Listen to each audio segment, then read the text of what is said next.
자, 이어서 마지막 주제 화면으로 만나보시죠. 집값 단기 급등에 따른 피로감에 대출 규제, 금리 인상 가능성 등이 더해지면서 최근 아파트 거래가 크게 줄고 시장의 매수세가 주춤한 모습이 나타나고 있습니다.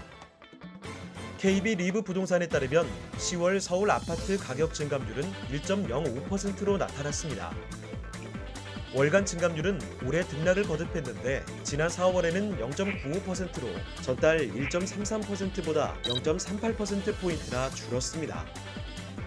그런데 10월에는 전월 1.69% 대비 0.64%포인트가 내리면서 낙폭이 4월의 2배 가까운 수치를 나타냈습니다. 부동산 경기가 드디어 고점에 도달하며 변곡점을 맞은 것 아니냐는 관측이 조심스럽게 제기되는 가운데 매수 심리 위축을 하락 전환 신호로 해석하기에는 시기상조라는 반론도 나오고 있는 상황인데요. 부동산 전문가들은 아직 상승 가능성을 조금 더 점치는 분위기였지만 하락에 대비해야 한다는 의견을 내비쳤습니다. 집값 상승을 초래한 근본 원인인 공급 부족이 단기간에 해결되기 어려운 상태인데다 실거주 1주택자들이 매도에 나서지 않는 한 적극적인 하락 반전 가능성은 높지 않다는 배경이 있었는데요. 하지만 반대로 매물 증가나 상승폭 둔화 등을 적극적인 하락 전환 신호로 해석하는 시장의 의견도 있었습니다. 최근 무뎌진 집값 상승세와 수도권 아파트 매수 심리에 6주째 내림세에 동요하는 부동산 시장. 정부가 쏟아낸 규제와 공급 대책이 급한 불을 껐다고 해석할 수 있을까요? 아니면 일시적으로 반복하는 안정세일까요? 오늘 월간 부동산에서는 뜨거운 불장 속 잠시 조정 상세를 보이는 10월의 부동산 시장 리뷰와 함께 여전히 물음표를 보이는 집값 안정이란 현 정권의 끝나지 않을 숙제에 대해 다양한 시각으로 분석해 보겠습니다.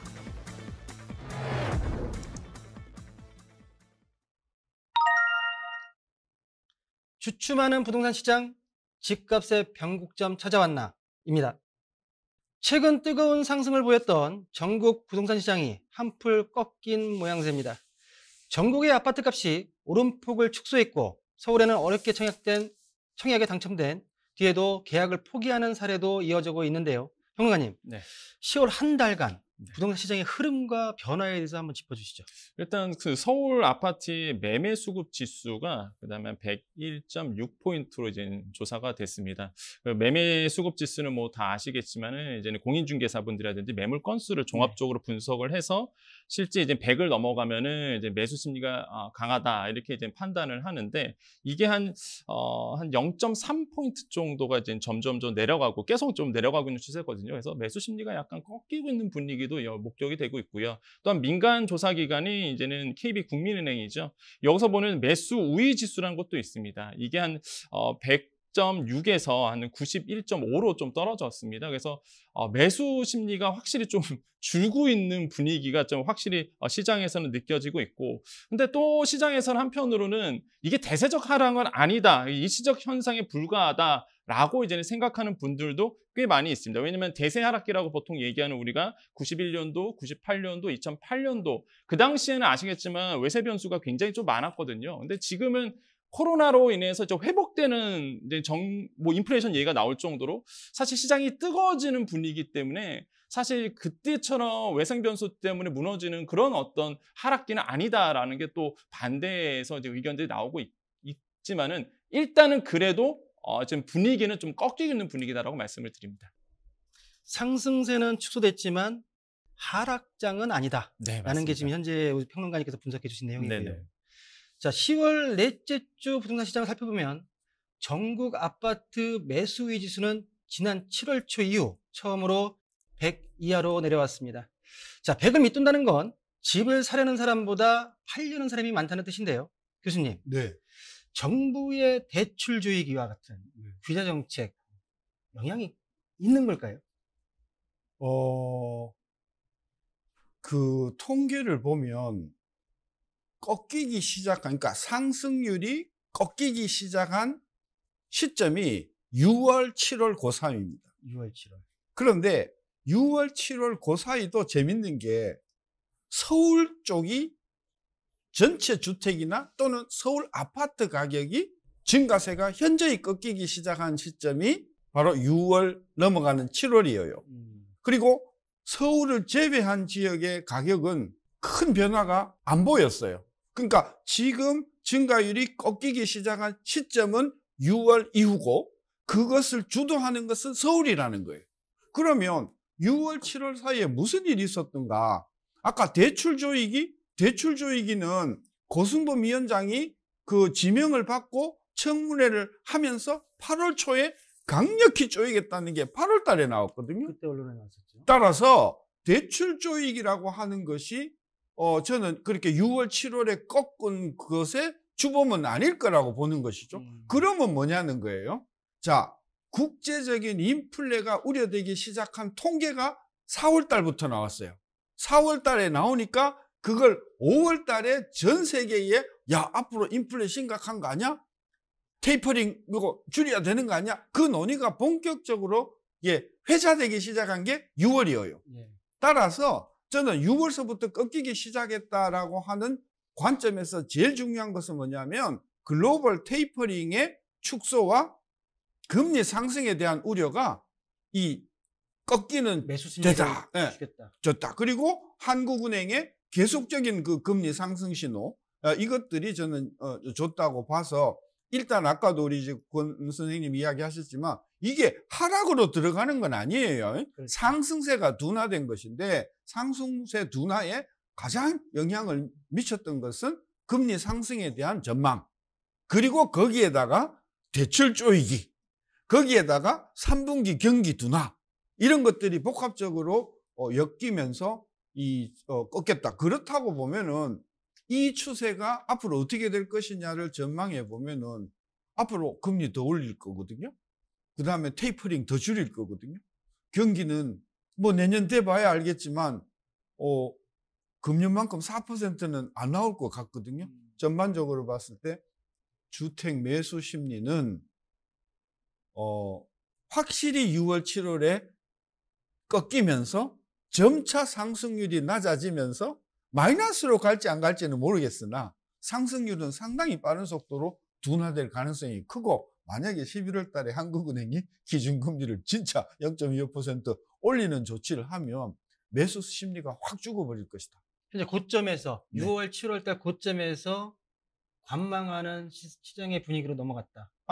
매수세가 확실히 그렇죠. 매수세가 이제 관망세로 넘어갔고 한국은행의 금리 인상 조치가 있고 그다음에 뭐 오늘 나오겠지만 가계부채 종합대책이 지금 땡겨서 지금 DSR을 강화하겠다는 거잖아요. 그렇죠. 이렇게 되고 보면은 아마 금년 중에는 상승세가 상당히 많이 꺾이고 내년 중에는 드디어 상승률이 제로 내지는 일부 지역 일부 구에는 마이너스로 나타나는 상황으로 전개될 가능성이 크고 저는 그것이 그렇게 만드는 것이 이번에 가계대출 강화의 대책에 또 금리 인상에 저는 진짜 목표가 부동산 가격의 안정화에 있다고 보기 때문에 이제 지금 시장의 분위기가 그렇게 흘러갈 가능성이 높다라고 네. 좀 판단하시고요. 그죠. 자, 이 가운데 지방 부동산의 바로미터라고 여겨지는 대대광 중에서 대구의 부동산 시장이 심상치가 않습니다. 자, 대구 분양 아파트의 1순위 청약 경쟁률이 지난해 대비해서 4분의 1 토막이 나며 전국 시도 중에서 가장 큰 하락폭을 보였는데요. 자, 일각에서는 2008년 글로벌 금융위기에 준하는 최악의 미분양 상황이 재현되는 거 아니냐는 우려의 목소리까지 나오고 있습니다. 자, 지방 부동산입니다. 네. 우리가 뭐 항상 서울 수도권 쪽을 얘기하고 있지만 네. 지방에 어떤 거주하시는 서민분들 같은 경우에도 굉장히 좀 민감하실 텐데요. 네. 이 내용 한번 짚어주시죠. 우리가 보통 대대광 이런 얘기를 하잖아요. 대구, 대전, 광주 이렇게 해서 대대광 보통 얘기를 하는데 사실 대구 쪽이 좀 안 좋습니다. 네. 사실 대구 쪽 같은 경우가 지난 그 12월에 그 매수 우위 지수 아까 말씀드렸던 KB국민은행의 매수 우위 지수를 본다 그러면은 지난 12월에 한 103.5 찍고 나서 이번 연도 들어와갖고는 100을 넘어본 적이 한 번도 없고요. 심지어 한 42포인트로 나온 적도 있었거든요. 그러니까 거의 매수 심리가 좀 대구 쪽에서 무슨 사라진 상태다라고 볼 수가 있겠는데 이게 조금 더 조사를 해봤더니 3월 미분양 아파트가 153가구에 불과했었습니다. 그러니까 그때쯤은 분위기가 좋았죠. 그런데 지금 계속적으로 하반기 오면서 이게 한 14배 정도. 그러니까 미분양이 거의 지금 한 2,300가구가 넘어가고 있거든요. 대구 쪽은. 그러니까 미분양이 굉장히 좀 많이 늘어나고 있는 추세라고 볼 수가 있겠고, 그러한 이유를 이제 분석을 해본다면 역시나 공급에 뭐 장애낼 장사 없다. 공급이 늘어나고 있습니다. 대구 쪽에서 굉장히 많이 좀 늘어나고 있는데 입주가 폭증하고 있죠. 물량이 폭증하고 있는데 지금 보통 대구 지역 같은 경우는 연 평균으로 본다 그러면 입주 물량이 한 적정선에 한 12,000가구로 이제 보고 있는데요. 이게 지난해만 13,000가구가 사실 이제 물량이 풀렸고 올해만 해도 16,000가구가 물량이 풀렸습니다. 그러니까 수요보다 이제 공급이 많아지다 보니까 당연히 이제는 이 수요 매수 심리가 좀 떨어질 수밖에 없는 구조로 지금 가고 있다라고 볼 수가 있겠고 3년 동안 앞으로 향후 3년 동안 7만 가구가 더 풀릴 예정이거든요. 그러다 보니까 당분간 지금 대구 쪽에서는 분위기가 정말 좋은 아파트, 똘똘한 한 채 아닌 이상은 좋은 위치에 입지가 좋은 위치 아닌 이상은 사실 가격이 좀 더 하락으로 전환될 가능성이 굉장히 크다. 그래서 상승률이 굉장히 떨어질 것이다라는 것이 지금 대구 부동산 시장의 좀 전망이다라고 말씀드립니다. 지방의 특히 광역시 아파트들의 어떤 분양 네, 그리고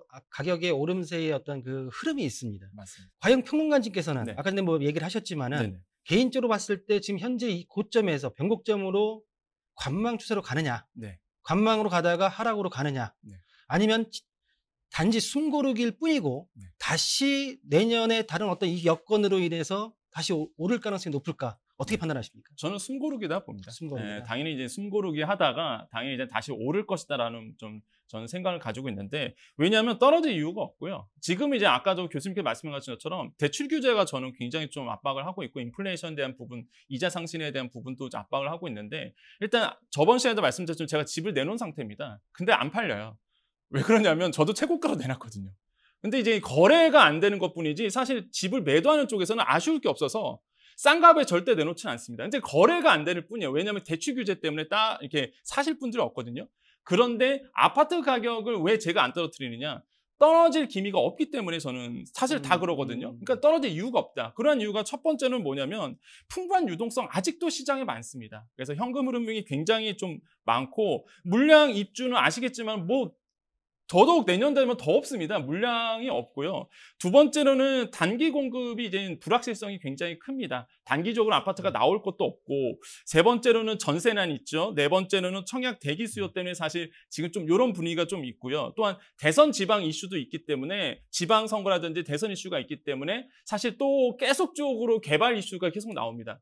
그리고 매우 명확한 거는 인플레이션에 대한 우려가 좀 있긴 있죠. 아무래도 인플레이션 되면은 제가 봤을 때는 이런 뭐 초인플레이션까지는 아니더라도 인플레이션에 대한 압박이 계속적으로 있는데 그렇게 되면 저는 단기와 장기, 그러니까 단기와 장기로 또 나눠서 생각할 수 있다고 생각하는데요.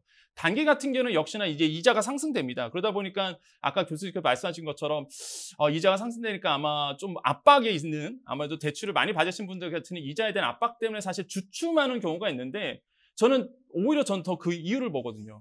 아무래도 인플레이션이 일어난다 그러면 인플레이션 해증이 일어날 수밖에 없습니다. 그러면은 돈의 가치가 떨어진다 그러면 그 누가 아파트를 안 살 이유가, 그러니까 부동산 안 살 이유가 없거든요. 왜냐하면 장기적으로 갔을 때 인플레이션 해지로 부동산만큼 좋은 게 없다라는 거는 우리나라 국민들이 많이 알고 있기 때문에 오히려 인플레이션 온다 그러면은 단기적으로는 약간 수요가 위축될 수는 있어도 장기적으로 봤을 때는 오히려 아파트에 대한 아니면 부동산에 대한 인기가 좀 더 많아질 수밖에 없다. 그래서 저는 오히려 인플레이션이 저에게는 기회가 될 수 있다라고 저는 생각을 하고 있습니다. 실수요자 입장에서는 굉장히 지금 중요합니다. 그렇죠. 지금 이 타이밍이. 왜냐하면 6개월 전만 하더라도 가격이 하락한다고 했기 때문에 미쳤다고 얘기 들었을 겁니다. 근데 지금 많은 언론 기사에서 도배를 하고 있어요. 하락장이 오는 거 아니냐 등등 해서. 그러다 보니까 실수요자 심리적으로 굉장히 헷갈리고 위축될 수밖에 없는데 네. 우리 실수요자분들에게 저는 개인적으로는 어느 쪽에 치우치지 말아야 된다는 제 개인적인 의견인데 교수님 어떻게 생각하십니까? 일단은 이게 관망세냐? 저는 대선까지는 관망세라고 봐요. 대선까지. 왜냐하면 새 대통령이 오셔갖고 어떤 정책, 어떤 세제의 변화를 할지 그걸 모르기 때문에 일단 그때까지는 저는 관망세로 간다. 안 팔 거다. 또 사는 사람도 살려고 하지 않을 거다. 일단 뚜껑 열어보고 보자. 저는 그래서 관망세는 내년 3월까지는 간다고 보는데요. 아까 아파트가 인플레에 좋은 해지라고 그러는데 저는 조금 이견이 있어요. 아파트 가격이 오른다라고 했을 때 그 오르는 것은 새로운 아파트, 새로운 지역에 최첨단, 최고급 이런 아파트들이 오르는 거지. 제가 용산에 한 30년 살아봤는데 용산이 막 오른다 그러는데 내 건 진짜 안 올랐어. 30년 되면요 아파트 가격이요 주변에 올라도 안 올라요. 저는 그래서 인플레의 해지다라는 차원에서 아파트에 대한 불패 심리가 저는 반드시 적용되는 것은 아니다. 특히 막대한 돈을 빌려가지고 막대한 이자를 무는 그런 그 주거자인 경우에는 이자 부담이 저는 상당히 크다고 봐서 저는 아파트 가격 떨어질 가능성이 있다. 주로 어떤 게 떨어지냐 하면 재개발을 하기에는 아직도 많이 남아있고 그렇다고 새 아파트도 아닌 한 15년 정도 된 아파트들은 진짜 가격이 안 오르면서 이자 부담이 커지면은 그분들도 어쩔 수 없이 저는 팔든지 저는 그렇게 할 것이라고 봐서 관망세 내년 대선까지는 유지가 될 것이다. 인플레 해지는 그것에 해당이 되는 그런 아파트도 있지만은 대부분의 20년 된 아파트들은 인플레보다도 오히려 가격이 제가 실제로 경험을 해봐서 인플레 해지로서 아파트는 저는 아주 극소수의 아파트만 적용되는 것이다. 저는 그런 생각을 합니다. 일단 우리 평론가 입장에서는 계속 오를 것이다. 그렇죠. 우리 교수님 같은 경우에는 네. 관망세로 가다가 네. 그 이후부터는 오르는 거는 새로 지은 아파트, 새 모델 이런 것들은 오를지 몰라도 구 아파트들은 저는 그 매매가 그렇게 활발하지도 않을 뿐만이 아니라 가격도 저는 그렇게 활성 안 될 거라고. 그렇다고 하게 되면 우리가 지금 6개월, 1년 전에 조급해서 내 집을 마련하려고 하는 부분은 우리 실수자 입장에서는 조금은 인내를 가지고 기다릴 필요가 있다라고 정리를 해도 동의하시겠습니까? 아니요, 저는 그건 동의 못합니다. 실수요자라면 당장이라도 저는 사야 된다고 보거든요. 필요에 의해서 네, 필요에 의하다고 의해서. 하면 사야 되겠지만 네네. 지금 상황에서 가격이 계속 지금 올랐던 1년 전에 올랐던 2년 올랐던 그런 폭이 아니라고 하면 네네. 매도와 매수의 어떤 힘겨루기에 의해서는 일단은 매도 측에서도 지금 약간 쪼이고 있으니까 매수에서는 같이 어느 정도의 관망을 보여도 좀 괜찮지 않을까라고 생각해요. 근데 저는 실수요의 경우에는 빨리 사는 게 좋다는 생각도 일견 이해는 되는데 저는 이걸 강조하고 싶어요. 실수요자는 자기 형편에 맞는 아파트를 골라라. 이거를 투기의 목적으로 사면 5년 뒤에 얼마를 번다. 이런 목적으로 접근할 것이 아니고 교육의 편한가? 그다음에 환경이 좋은가? 그리고 한 15년, 20년 된 아파트 쓸만하거든요.